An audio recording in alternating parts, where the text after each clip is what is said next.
আন্তর্জাতিক প্রতিযোগিতায় গোল্ড ও ব্রোঞ্জের ছয়টি পদক জিতে বাংলা ও ভারতের নাম উজ্জ্বল করলেন মালদা শহরের এক গৃহবধূ। শ্রীলঙ্কা মাস্টার্স অ্যাথলেটিক্স এর উদ্যোগে শ্রীলঙ্কার মহিন্দা রাজাপক্সা স্টেডিয়ামে এই 5 এবং 6 জুলাই অনুষ্ঠিত হয় 38তম অ্যানুয়াল মাস্টার্স অ্যাথলেটিক্স চ্যাম্পিয়নশিপ প্রতিযোগিতা। এই প্রতিযোগিতায় অংশ নেয় মালদা শহরের সিঙ্গাতলা এলাকার গৃহবধূ তথা এক ইংলিশ মিডিয়াম বেসরকারি স্কুলের শিক্ষিকা 45 বছর বয়সী সুপ্রিয়া দাস। তার স্বামী পুলিশ কর্মী, এক ছেলে কলেজে পড়েন এবং এক মেয়ে রয়েছে, সে মাধ্যমিকে পড়ে। মনের জোরে পরিবারের সহযোগিতায় নিজ চেষ্টায় লক্ষ্য পূরণের উদ্দেশ্যে প্রতিনিয়ত নিয়মিত মাঠ করেন। অবশেষে শ্রীলঙ্কায় আন্তর্জাতিক প্রতিযোগিতায় সুযোগ পেয়ে 45 বছর বয়সের ঊর্ধ্ব 1500 এবং 5000 মিটার দৌড়, 400 মিটার লম্ফন দৌড়, 5000 মিটার হাঁটা, 4x100 metre relay, 4x100 metre mixed relay, এই 6টি ইভেন্টে অংশগ্রহণ করে 6টিতেই পদক জয় করে। এর মধ্যে 1500 মিটার দৌড়ে প্রথম স্থান অধিকার করে গোল্ড মেডেল জেতে এবং বাকি 5টি প্রতিযোগিতায় তৃতীয় স্থান অধিকার করে 5টিতেই ব্রোঞ্জ জিতে নেয়। প্রতিযোগিতা শেষ করে গতকাল মালদায় আসেন গৃহবধূ। আজ সকালে মালদা শহরের বৃন্দাবনী মাঠে তাকে বিভিন্ন সংস্থা থেকে সংবর্ধনা দেয়। মালদা বৃন্দাবনী মাঠ যোগা অ্যাসোসিয়েশনের তরফ থেকে তাকে ফুল দিয়ে সংবর্ধনা দেয়। পাশাপাশি বৃন্দাবনী মাঠ মর্নিং ক্রিকেট অ্যাসোসিয়েশনের তরফ থেকেও ফুল দিয়ে সংবর্ধনা দেওয়া হয়। পদক জয় এবং সংবর্ধনা পেয়ে অত্যন্ত খুশি। পাশে থেকে সহযোগিতার জন্য প্রত্যেককে ধন্যবাদ জানান তিনি। শ্রীলঙ্কা মাস্টার্স গেমস গেছিলাম, সেইখানে আমি 1500 মিটারে ফার্স্ট হয়েছি, আর 5000 মিটারে থার্ড হয়েছি, 5000 মিটার ওয়াকে থার্ড হয়েছি, 400 রিলেতে থার্ড হয়েছি, 100 রিলেতে থার্ড হয়েছি। আমি মোটামুটি 5টা মেডেলেই থার্ড হয়েছি আর একটাতে ফার্স্ট হয়েছি। কী মেডেল পেয়েছেন? আমি একটা গোল্ড পেয়েছি আর 4টা সিলভার পেয়েছি, 5টা সিলভার পেয়েছি। কীভাবে চান্স নিলেন এটা?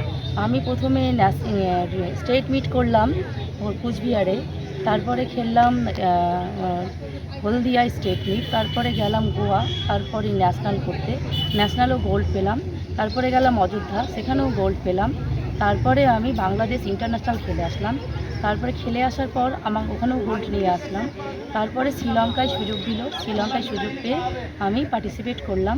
আমি 5-6 তারিখে জুলাইয়ে দিয়াগিমা স্টেডিয়ামে খেলা হয়েছিল, সেইখানেই পার্টিসিপেট করে আমি 6টা মেডেল ভারতের জন্য নিয়ে এসেছি।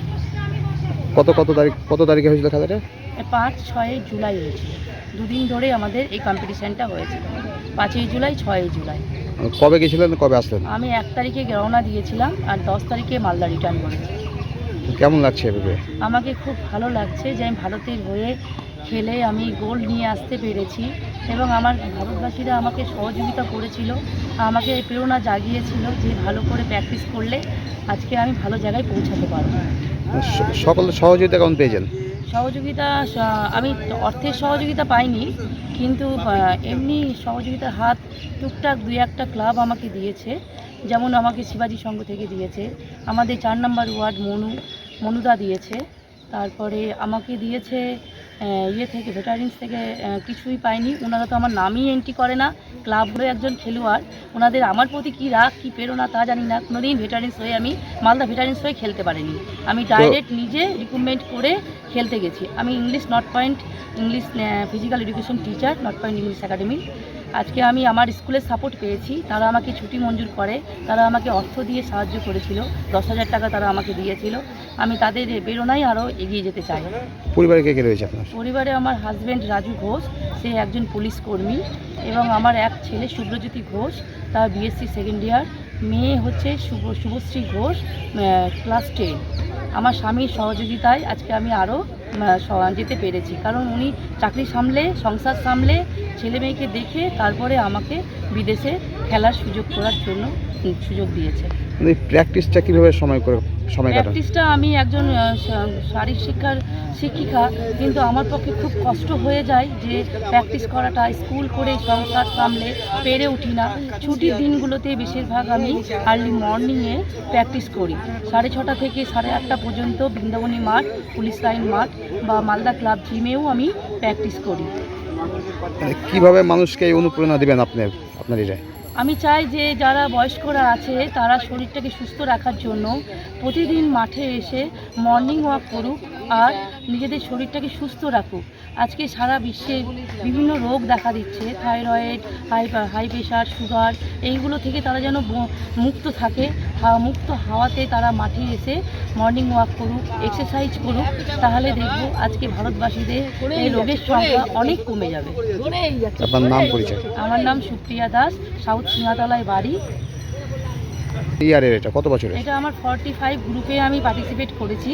5 বছর অন্তর অন্তর এই কম্পিটিশানে সুযোগ পাওয়া যায়, কিন্তু আমি মানে ডাইরেক্ট সুযোগ পেয়েছি কারণ আমি একটার পর একটা ন্যাশনাল ইন্টারন্যাশনাল মিট করে এসেছি। এবং আমার থাইল্যান্ড নেক্সটে আছে মার্চ মাসে। থাইল্যান্ড থেকে এসে আমি অস্ট্রেলিয়া যাব। এটা আমার ইচ্ছে আছে, যদি ভগবান সাথ দেয় এবং সবার আশীর্বাদ মাথায় থাকে, তাহলে আমি আশা করি থাইল্যান্ডেও গোল্ড নিয়ে আসতে পারবো এবং অস্ট্রেলিয়া থেকেও গোল্ড নিয়ে আসতে পারবো। আপনার নাম? আমার নাম সুপ্রিয়া দাস ঘোষ।